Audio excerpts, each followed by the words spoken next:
This is Scratched Silk Radio. Ketchup was once sold as a medicine. Today we're going to talk about Has-Been Hotel. I know, it's been a while. Okay, so I said previously that I believe Alastor is after Lucifer based on the season 2 finale ending, coupled with Alastor's knowledge that Lucifer can't harm sinners. Initially I was thinking he was after him, but that really isn't Alastor's style, is it? Radio Apple fans are going to go nuts if this comes true, but I think Alastor is more likely to make a deal with Lucifer. See, Lucifer is still effing powerful, and Alastor is now back to being the most powerful sinner in hell. Alastor knows that Lucifer's powers were harnessed in a way that could harm sinners, but replicating that doesn't seem like Alastor's style either. I think Alastor will make a deal with Lucifer. He knows his vulnerability, and he can exploit that, either by offering his services, so to speak, since Alastor absolutely can and will harm sinners, or by just straight up blackmailing them. I'd say that Lucifer isn't that stupid,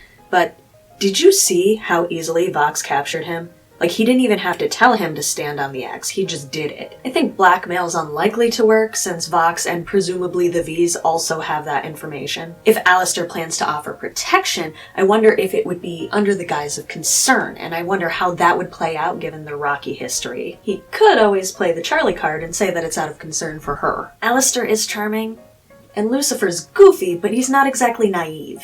Alastor would have to change his treatment of Lucifer immensely to convince him to form any sort of alliance. That alone would probably raise a bunch of red flags. He probably would need a little bit of persuading, and Alastor is charming enough to pull that off. I saw someone's take that Alastor wouldn't tie himself into another contract after breaking his deal with Rosie, but I think he would if he had the upper hand. That same take emphasized that they didn't really like the idea of Alastor being Lucifer's guard dog, or guard deer. The question really comes down to, what does Alastor want from Lucifer?